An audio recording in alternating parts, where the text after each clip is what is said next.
Back in the early 1980s, a new professional wrestling league began broadcasting over cable television. The show was titled NWF Wrestling, but the NWF was not your normal wrestling program. The entire league was comprised of kids.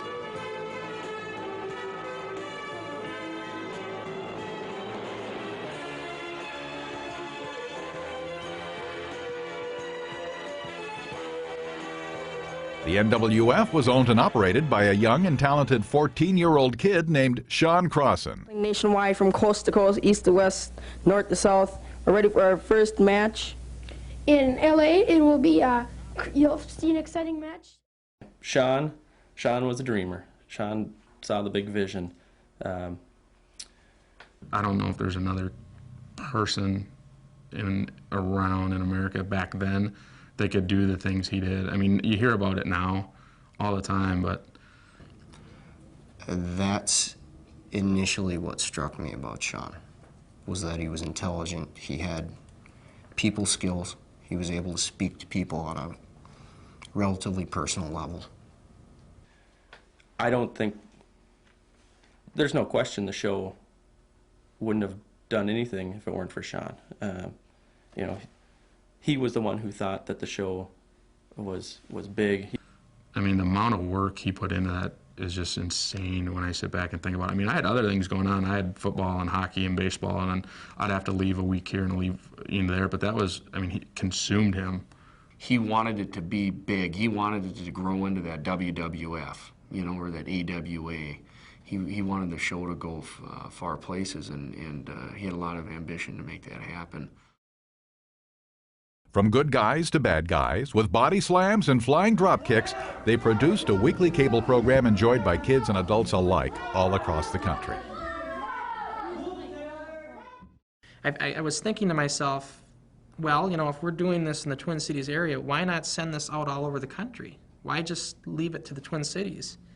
So I went ahead one day and got on the phone, and this was back in the Northwestern Bell days, when long distance was extremely expensive. And I just started calling all these cable companies all over the country, in Los Angeles, New York, Atlanta, Miami, Dallas, all the major cities. And I set up time slots. I didn't realize what kind of phone bill I was racking up when I did this. And when my parents got that bill, it was a disaster. I mean, it was one of my worst nightmares. But I managed to set up the time slots. It was a one-time thing. I didn't have to call them again. They knew a tape was going to come every week, and that was it. So then we started airing all over the country. And as a result, I figured, well, if we're all over the country, we're not going to be the Twin Cities Wrestling Federation. We'll be the National Wrestling Federation. And that's how we came up with NWF.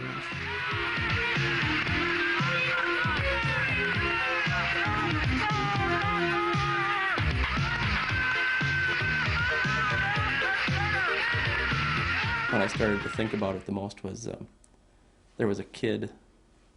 It was a cousin of a neighbor, basically, and he was visiting from Denver, and the neighborhood, we got together and we were playing football, and we got together and this kid goes, well, you're Merciless Mike, aren't you? And I said, yeah, and I said, how do you know that? And he said, well, I watched your show in Denver. And he didn't, the neighbor kids that he was staying with didn't know who I was, but it was pretty funny. I mean, he recognized me from watching in Denver, so that was pretty funny.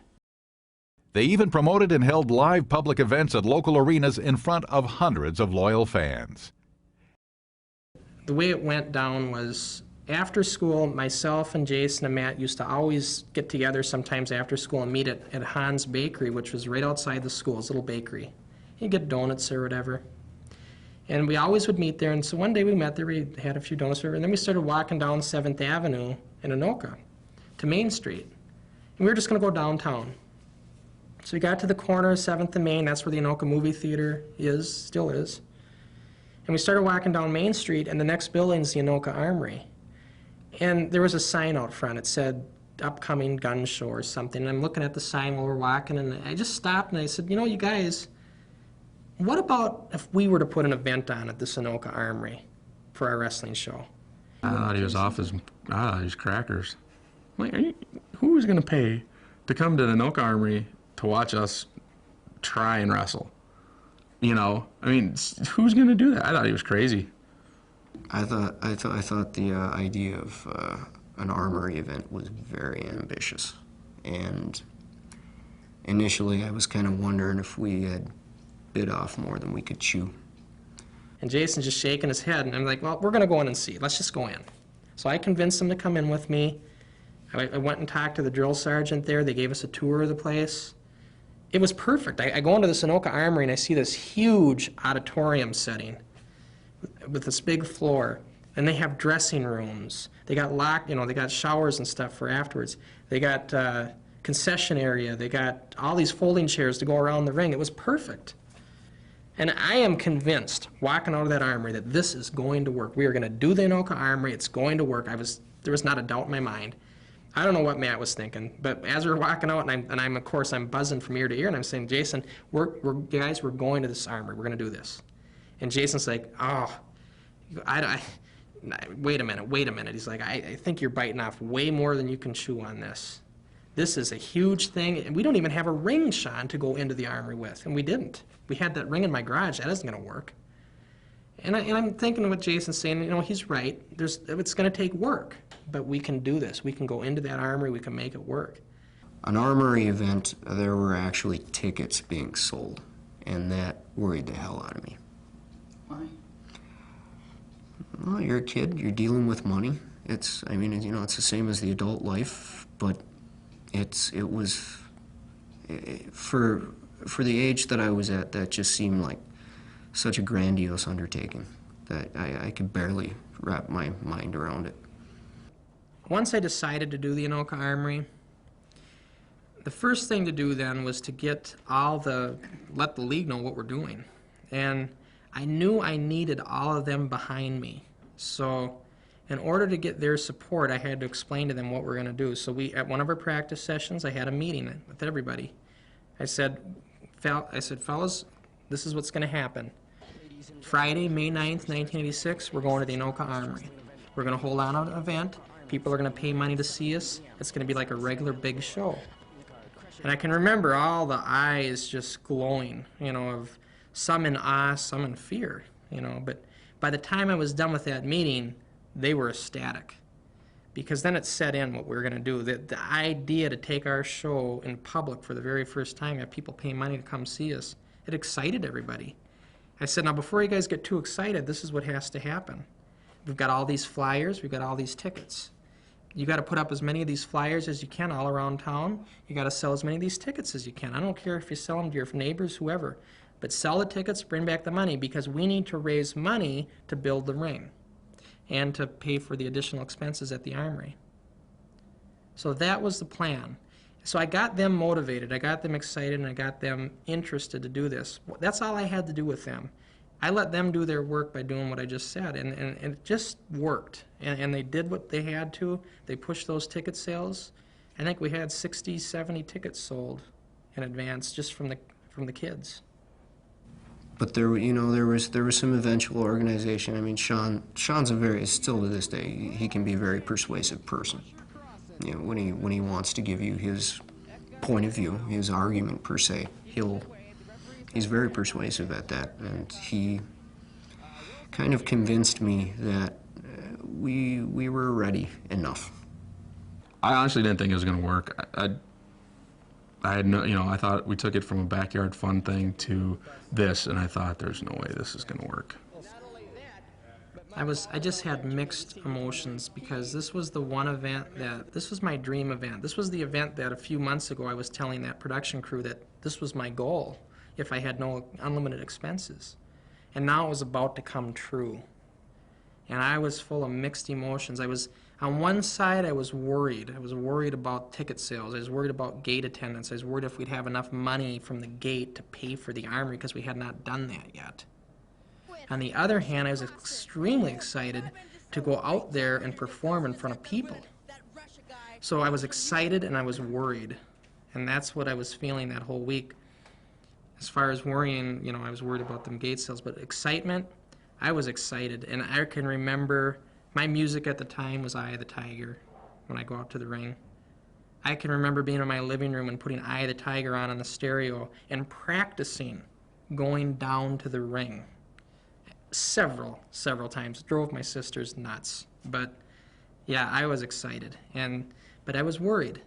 And it's hard at 16 years old, I think it was at the time, to deal with that kind of pressure. But I was more or less kind of used to it. And so I felt that, it was just another obstacle we're going to have to deal with, fail or succeed. We did a lot of work. There was a lot of stuff, a lot of wrestling that was done before, the cameras were on. We didn't want to look like a bunch of hacks, we wanted to do the best we could.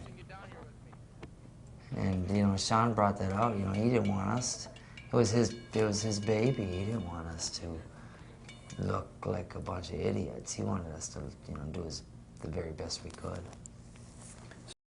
When we got to the Armory event, I figured there'd be at least 60, 70 people there. Maybe 100.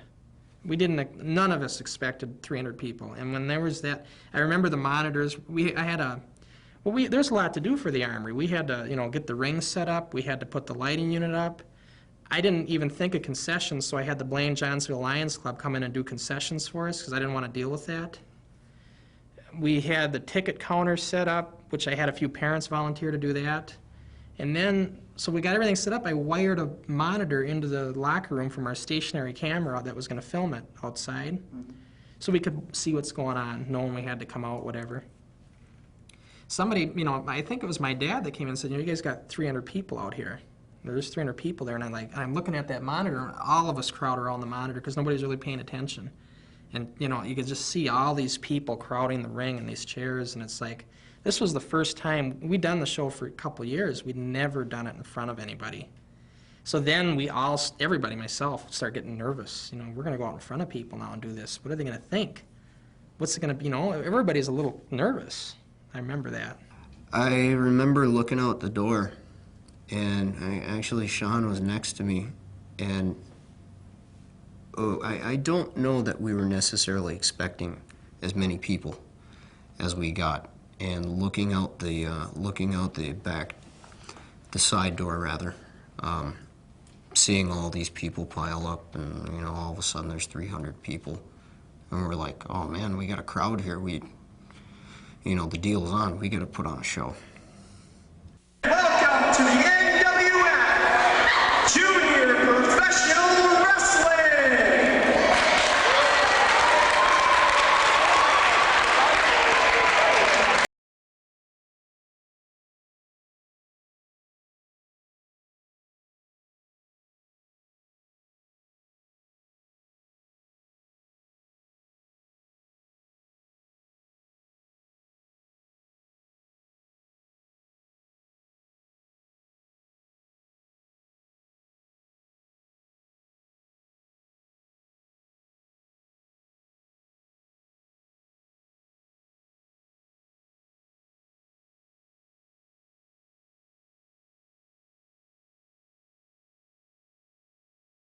I can't speak for everybody else, but I remember when I went out there, I was just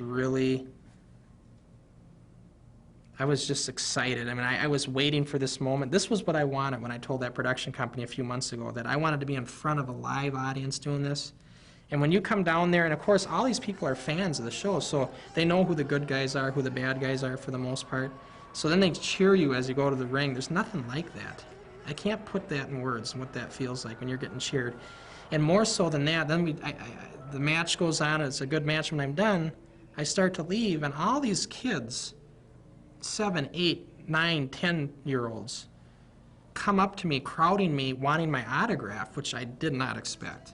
And when you got little kids like that are looking up to you thinking you're some kind of hero, on this little wrestling show I was doing, and there's nothing. That was such a time, I just can't put that into words, what it's like to have kids like that thinking you're a role model to them, and they want your autograph because of it. And I made sure everybody who wanted an autograph got one before I went back to the dressing room. The Armory card, our first Armory card, turned out really well compared to maybe my personal expectations. It was very exhilarating. Just us learning about doing things ourselves as young men, fulfilling some dreams of our own as young men and doing it on our own, I think is just so admirable. I'm still in the boxing world now, and I promote professional boxing, and to know the work that as an adult that it takes for us and for Sean primarily to do that as a young kid is just extremely phenomenal. And yeah, you can't say enough about it. We had the time of our lives, for sure. We did. Overall, I was really happy with that. I was like, wow, we pulled it off. We did, for a collection of kids, we did pretty good. I'm still shocked. I'm still amazed that we could pull it off. I mean, all the things we'd been through and all the things that it took to do that was, I mean, it's just amazing. It's just, you can't be any happier than the way we were. And we thought, here we go, we're going to be big time now. So when the night was over, everybody was ecstatic. They wanted to go on tour all over the place. Now this was, what they don't realize is how much work this was to do this one event. And I wasn't prepared to, we were all in school still, this is May. So I told them, I mean, everybody was ecstatic. We had a taping the next day. It was bad timing on my part. I don't know why I did this. We had the Armory card Friday night. Saturday morning, we had to do a TV taping at Fred Moore. And I thought, gee, I wonder if anybody will even show up to the taping, because of the big card. Everybody was at the taping. And they're all buzzing about that Armory card, and they wanted to go on, tour. And right away, we set a date for another Armory card because it was so successful. And but everybody was excited, and this was a big, huge boost to the league. And looking back at it now, it was a gamble. This whole Anoka Armory thing was a big, big gamble, because if this event were to fail, if we didn't have anybody show up, if we lost all the money and everything, that might have been the end of the whole thing. The whole show could have come to a halt. It was almost like the first WrestleMania that Vince McMahon did. That was a gamble for him. This Anoka Armory event was a gamble for us, because we didn't know if it was going to work. We were just optimistic, but it did work. And if it failed, it would have been the end. If it worked, we were going to go on and have many more, and that's exactly what happened. I was very proud what he accomplished, and where he brought the show, and I just knew that Sean would keep plugging ahead, and making things bigger and better, and that's what he did. I mean, through all of its various forms, Sean was the one that kept it going. He had a lot of help, mind you, but Sean was the heart and soul of the NWF. We had fun. We had so much fun.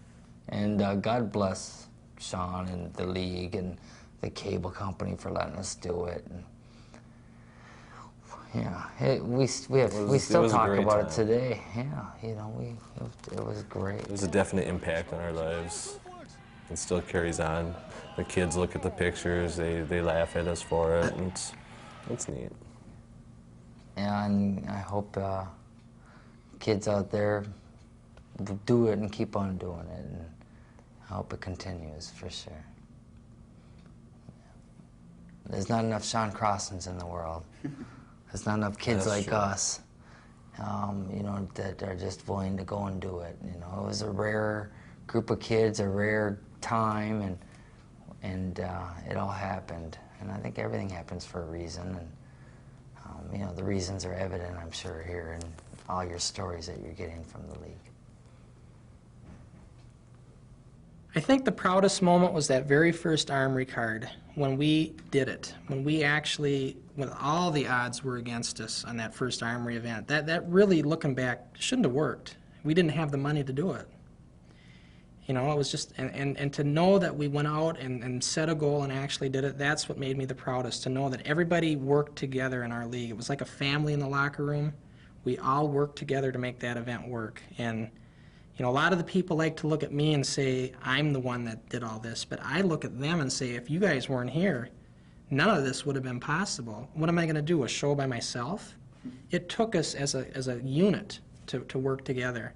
And without them and all their work that they put into it, little by little by little with every one of them, the league would have never worked. It was about them. I mean, to me, it's about them. It's about all the kids that took part in it because everybody worked together. I may have led them into all these things, but they did the work with me doing it, and that's the whole idea. You know, you look at a wrestling show and you think, well, it's all just a big show and everything, but it's not. It's everybody working together to make those matches work, to make the league work, working with each other. That's what it was all about, and that's what I think that was the most. That's what I want everybody to remember, that it might have been me that pioneered it and kind of led it, but it was them that actually made it work. Yeah, I'd go back in a heartbeat. How could anybody not want to go back to that time and do what we did with that wrestling show? I mean, it was nothing but fun when we were doing it, and a learning experience, and it kept us out of trouble. I mean, I would go back in a heartbeat.